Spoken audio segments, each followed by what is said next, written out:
Violence, neglect, and death haunt these facilities, making them places where survival is a daily battle. Esto es inmenso. Crímenes, homicidios, narcotráfico, secuestros, violaciones. From San Miguel Prison, where 80 prisoners were burned alive in 2010, to Chalatenango Prison, where inmates die from untreated medical conditions, Salvadoran prisons are true nightmares. How do inmates survive the fear and pain in places like these? Stick around. There's even more horrifying stuff you won't believe.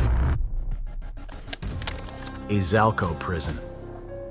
Izalco Prison, one of the most infamous detention centers in El Salvador, has garnered global attention due to the harsh conditions its inmates endure, particularly under the leadership of President Nayib Bukele. In 2020, President Bukele's government released startling images that shocked the world. These were photos of hundreds of jailed gang members stripped to underwear and pressed together in formation, part of a punishment for an outbreak of violence. The inmates, many tattooed from head to toe, were forced to sit on the ground with their hands behind their heads, while riot police in full gear looked on. The photos were intended to display the government's strict crackdown following a surge in gang violence, particularly an outbreak linked to Izalco Prison. They were followed by orders from Bukele to place members of gangs, including the notorious MS-13, in sealed steel box-like cells, and permission to use lethal force against gang members on the streets. Izalco Prison, like many facilities in El Salvador, is severely overcrowded, housing thousands more inmates than its intended capacity. This overcrowding leads to unbearable living conditions. Inmates are packed into small cells, often with limited access to basic needs. The lack of mattresses and extreme confinement contribute to the prison's notorious reputation. These conditions are compounded by the rampant gang control inside the prison, making life a constant battle for survival. The Salvadoran government's war on gangs has led to an estimated 12,862 gang members being incarcerated across the country, many of whom are held in Izalco. The inmates are subjected to harsh punishments and stringent security measures, including limited time outside their cells and constant surveillance. With minimal human rights protections and virtually no prospects for rehabilitation, prisoners are forced to live under conditions that can only be described as dehumanizing. President Bukele has faced condemnation from human rights organizations for these inhumane conditions, which they argue violate international norms and basic human dignity. Izalco has become a chilling reflection of El Salvador's struggle against gang violence, where punishment extends beyond incarceration into the realm of psychological and physical torment, often making life inside these walls worse than death itself. While Izalco Prison is notorious for dehumanizing conditions, Quezaltepec is even worse than that. Quezaltepec Prison. A plague of fungal skin diseases, untreated deadly infections, constant threats of tuberculosis epidemics, people fed with their own hands, extreme overcrowding, and children locked up with their mothers. This is what the human rights observers reported during the first few months of the extraordinary measures implemented across prisons for El Salvador's gang members. On June 16th, Cojutepec Prison was closed, as it had become known as the worst of the Salvadoran prisons. The inmates, all from the Sereno faction of the Barrio 18, were transferred to Quezaltepec and Izalco prisons. Nevertheless, that transfer, according to the PDDH report, severely exacerbated the overcrowding in the aforementioned prisons. The Human Rights Office confirmed that the police confiscated the possessions of the 1,282 inmates who were transferred, forbidding them to enter with their clothes and shoes, and forcing them to wear only their underwear. The report confirms that the inmates were made to sleep on the floor, as they were forbidden to have mattress pads or blankets. They reported that among the transferees were inmates with HIV, tuberculosis, and renal failure who were not receiving treatment. It also attests to the fact that many of the inmates had severe fungal skin infections, and as a result, had infected ulcers. During the first 4 months that the extraordinary measures were being exercised in full force, 4 inmates died in this prison due to a lack of medical attention. 2 of them from diseases that are not cited in the report, one from pneumonia and the other from malnutrition. In the same time frame, despite the extraordinary measures, 11 inmates were assassinated inside the prisons as a result of internal purges within the gangs. Prosecutor Caballero said, "They are in subhuman conditions, a total violation of their human rights and the law." The General Director of Prisons, Rodil Hernandez, recognized that the conditions generated by the extraordinary measures have exacerbated the already terrible state of Salvadoran prisons. "The conditions that we have now practically overwhelm any action we can make in the prisons," he said. "If that's not enough, let us take you to another living hell in El Salvador." Mariana Prison.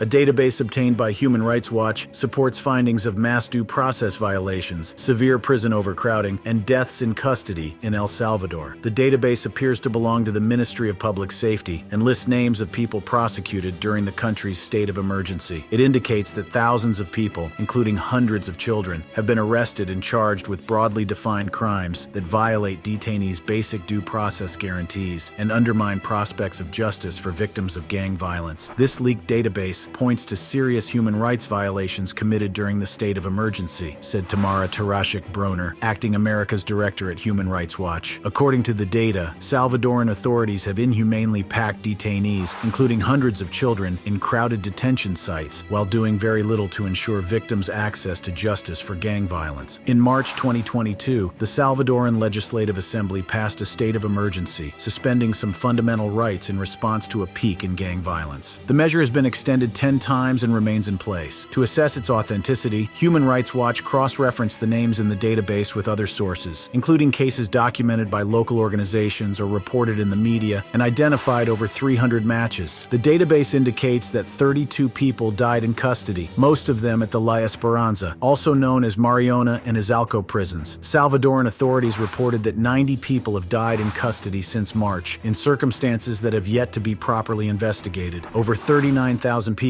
had been charged with the crime of unlawful association, and over 8,000 with membership to a terrorist organization. In comparison, many fewer people had been charged with violent crimes. 148 people, or less than 0.3% of the detainees, were charged with homicide, and 303 people, or less than 0.6%, were charged with sexual assault. Most of the detainees were sent to Mariona prison, where the population increased from 7,600 to 33,000, causing overcrowding and drastic living conditions. While Mariana has been found as the worst place, you would be shocked to know how prisoners are dying in Chalatenango prison.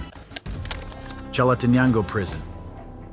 In the Chalatenango prison, which houses the gang members of the MS-13, the PDDH tells the story of a prisoner who did not receive medical attention despite having a bullet lodged in his hip, and another prisoner who was also unable to receive medical treatment despite suffering from hypertension, diabetes, and obstruction of a coronary vein. Authorities denied medical attention to yet another prisoner who was paraplegic as a result of a bullet to his spine and who had a colostomy, that is to say, he defecates through a segment of his intestine that releases through an opening in his abdomen. According to the report, this last prisoner suffers from multiple skin lesions due to a lack of healing. In April 2016, the government implemented extraordinary measures for 7 Salvadoran prisons where only gang members are detained. The aim was to isolate certain prisoners with the understanding that they were the momentum driving gang criminality. In order to do this, the government eliminated family visitation, confined prisoners to their cells 24 hours a day, halted the delivery of hygiene products like soap, toilet paper, and toothpaste, suspended judicial proceedings, and restricted maximum security prisoners from being released to hospitals. The measures, which were approved by the heads of all political parties, have been enacted for a year with the possibility of being extended. The government is authorized to extend the current state of emergency for prisons month by month. The report from the PDDH was compiled during the last months of the previous administration and describes some of the most serious conditions that the office witnessed from April to July this year. The prison is notorious for its overcrowding, where prisoners are crammed into spaces far exceeding capacity. Many MS-13 members have been held here, and brutality is rampant, with frequent beatings and killings among gang members being commonplace. It's not only the Chalatenango prison where prisoners are kept like animals. Ciudad Barrios prison is no exception.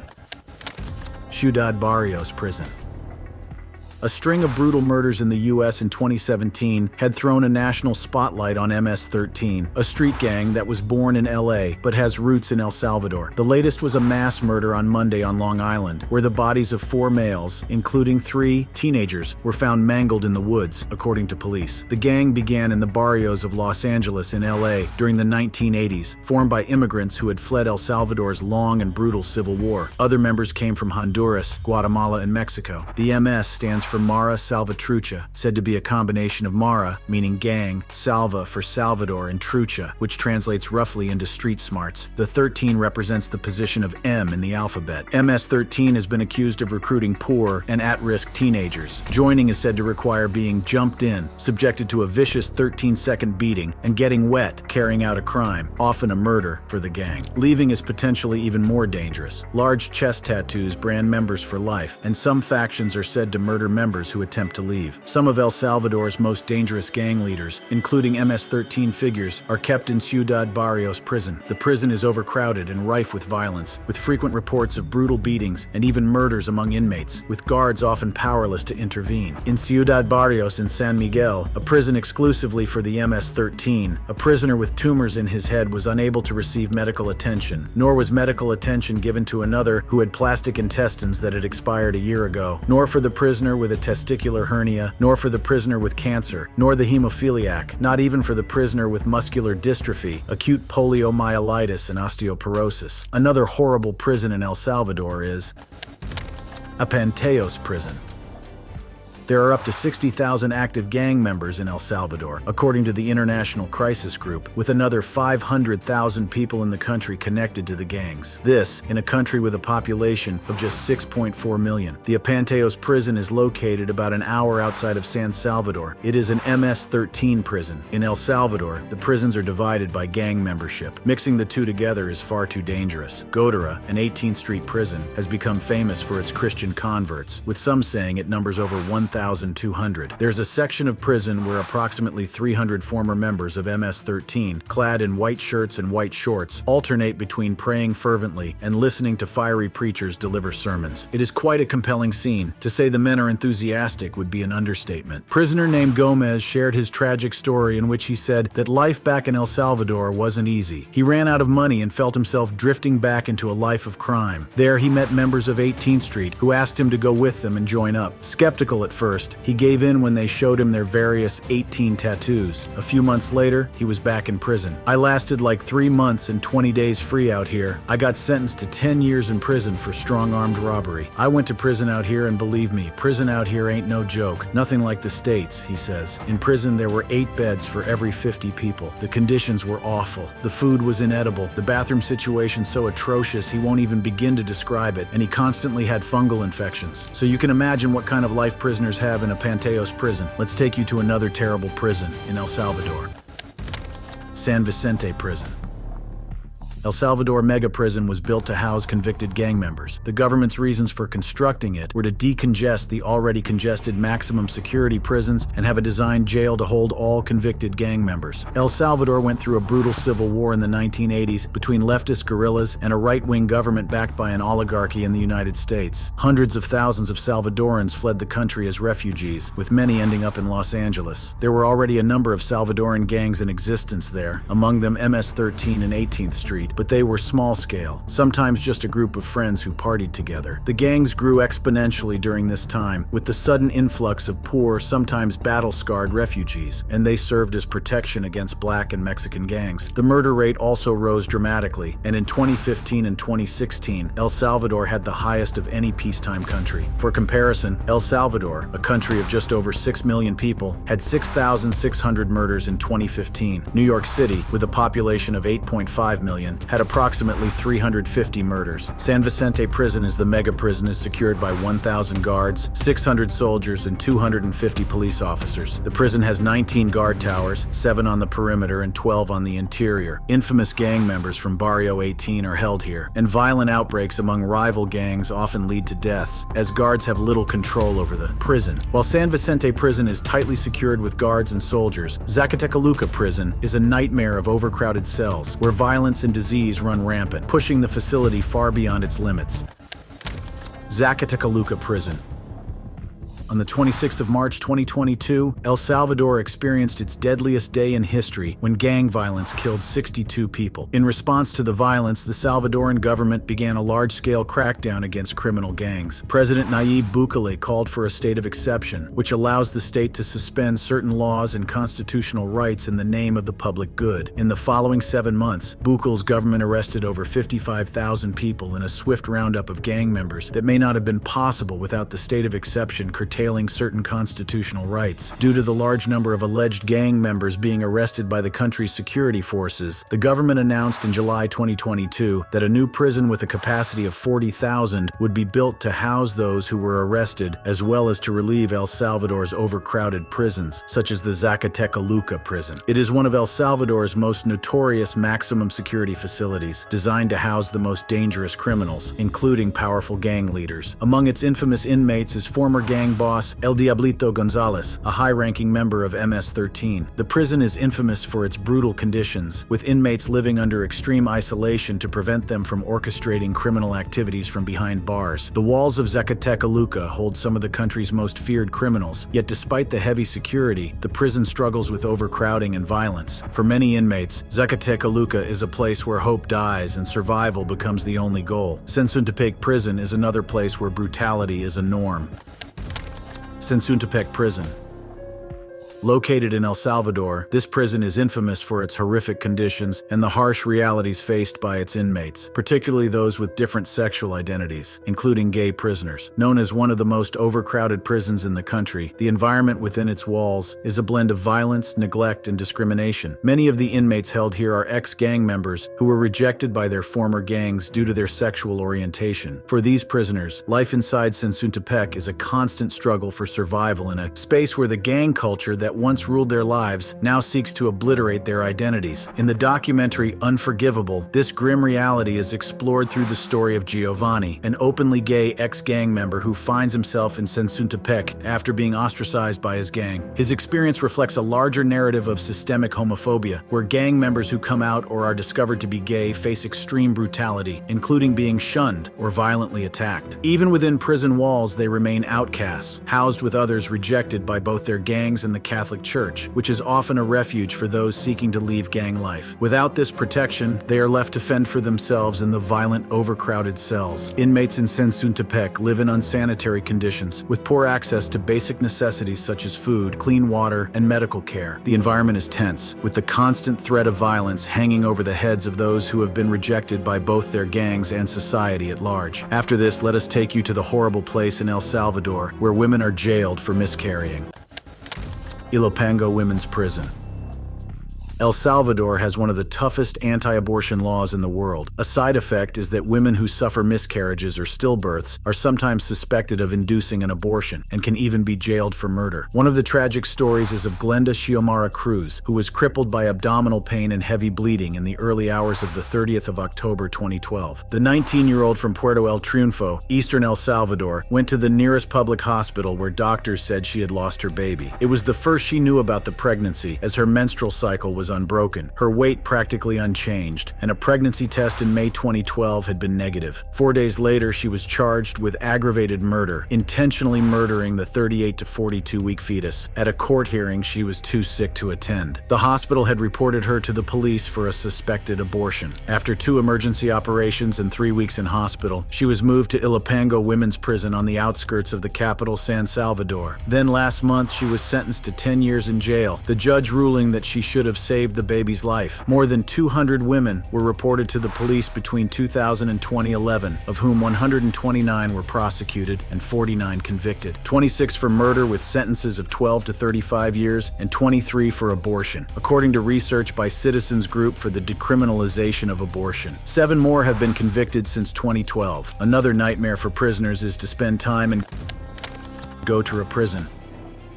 In a country with a population of fewer than 6 million, the gangs make up an army of 64,000 men who terrorize the neighborhoods where they hold relentless control. With more than 50 homicides for every 100,000 people, the Central American country is the second most violent in Latin America after Venezuela, according to Insight Crime, an organization that studies violence in the region. In the prisons of El Salvador, 42,000 inmates are in penitentiary centers like Gotera Prison, where overcrowding exceeds 800%. According according to official figures. To get to Sector 5 of the Gotora prison, you need to meander through a number of hallways. The sector is actually just a small courtyard and a room 6 steps long and 4 wide, where 107 people sleep every day. Some are in bunks, and others in hammocks that crisscross across the length of the room, 3 meters above the ground. The prison is home to inmates who have participated in the most horrible massacres of recent years. This includes the brutal murder in the municipality of Opaco in April 2016, when a group from the Revolucionarios faction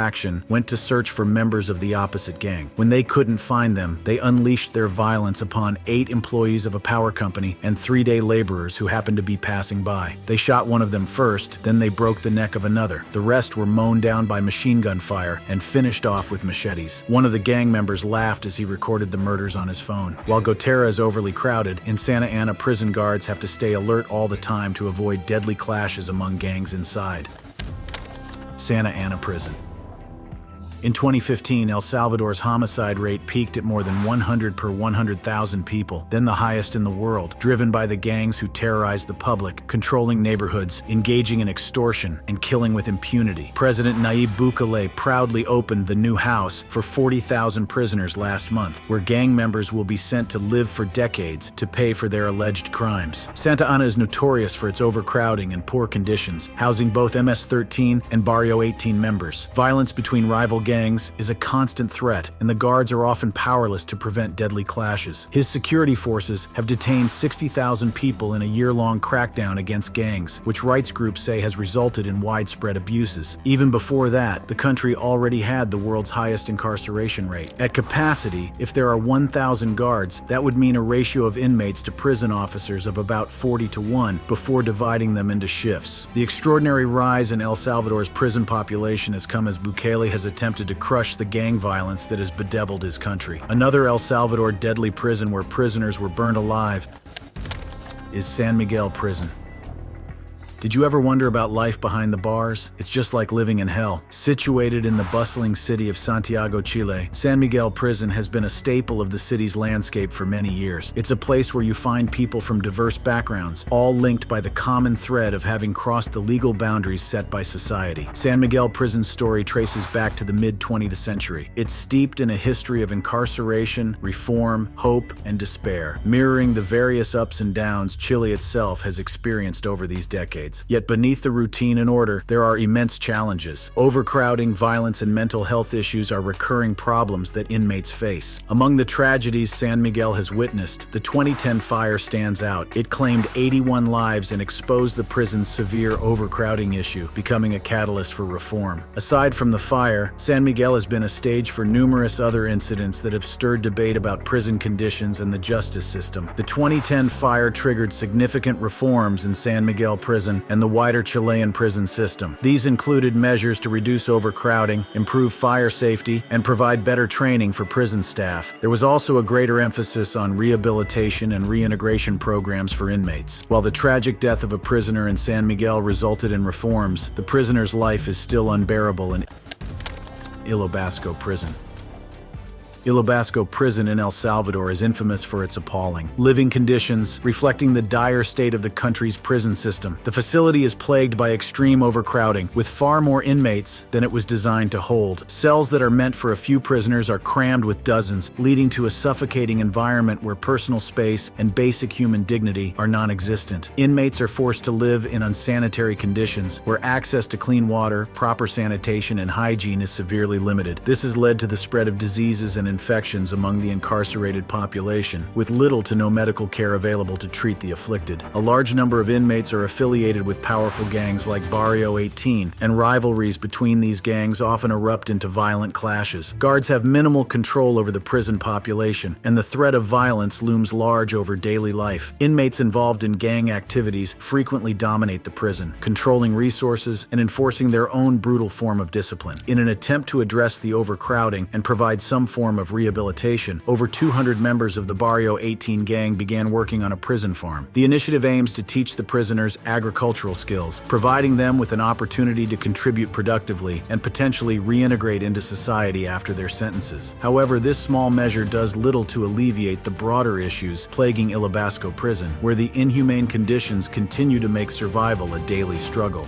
Creo que estamos perseverando día con día va tratando de cambiar, va con ayuda de nuestro Dios. Ibasco Prison is taking some steps to make life of prisoners better, but the situation in Apopa Prison is getting worse day by day. Apopa Prison.